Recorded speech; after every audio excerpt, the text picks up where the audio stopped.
The wind from Lake Michigan howled through the cracks of the Sterling Tower, carrying the bone-chilling bite of a Chicago winter. Inside the 88th floor penthouse, grand crystal chandeliers illuminated expensive tuxedos and silk gowns belonging to the city's elite. In my past life, I, Valen, Knight, was a mere ghost in this room. A street acrobat kid with a jagged pixie cut, mistaken by Kaleb Sterling for a defiant teenage boy. Simply because I had accidentally startled Seraphina, his foster sister, Kaleb had his security detail break my legs in the parking lot. He locked me away in the estate like a wounded pet to soothe his rotted conscience. And once he realized I was a girl, that cruelty morphed into a pathologically possessive obsession. I died on a blizzard-choked night, tossed out of the Sterling house like a broken toy, ending my life at the hands of a crazed vagrant in a smoke-stained red brick alley. But now, I am back. I stood in the center of the gala, my worn leather jacket a stark contrast to the opulence around me. Kaleb Sterling stood nearby, champagne flute in hand, his feline eyes sharp and arrogant. He looked at me as if I were an alien creature. I walked straight toward Seraphina, who wore a white silk dress, her eyes vacant as if her soul were lost. I handed her a gardenia. For you. It suits your purity better than this glass cage does. Sarah. Smash. Kaleb flicked his glass of red wine over me. The blood-colored liquid soaked my white t-shirt, searing like molten steel. Street trash. Who gave you permission to touch her? He roared. I didn't flinch. I calmly pulled out a handkerchief and handed it to Sarah, who was staring at me with horror mixed with a flicker of dying hope. Arthur Sterling, the powerful patriarch, approached with his oak cane. The rhythmic thud of wood on marble commanded silence. Kaleb, stop shaming the Sterling name. He looked at me, his gaze deep and calculating. This child has the eyes of a warrior. I'm hiring her. I entered St. Jude's private academy as a Sterling Foundation scholar. A mouse dropped into a den of lions. Kaleb's cronies cornered me at the basketball court after school. The ringleader, a tall forward with a glinting earring, sneered. Heard you're the old man's new stray. Poor trash should keep their mouths shut if they don't want to disappear from this city. I spun the ball on my fingertip, looking him up and down. I'm not much for talking, but I'm great at scoring. 1-on-1? If I win, you buy coffee for the whole class under Seraphina's name for a month. If you win, I'll kneel and lick your shoes right here. The game unfolded under a burnt orange sunset. I used acrobatic circus skills, deadly three-pointers and crossovers so fast they were a blur. The score was 3-0. I leaned in toward the leader and whispered, "Don't sell yourself short.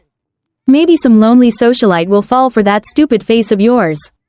Good luck. Kaleb watched from a distance, his eyes narrowing dangerously. For the first time, he saw me as a real human being.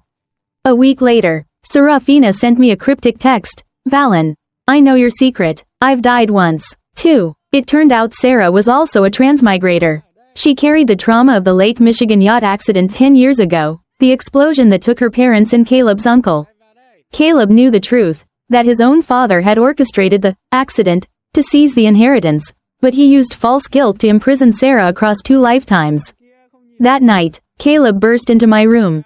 He held Sarah's secret manuscript, the place where she poured out her pain. Are you poisoning her mind with these cheap rebellious ideas? Kaleb hissed, his hands shredding the white pages. The paper fluttered through the dark room like snow.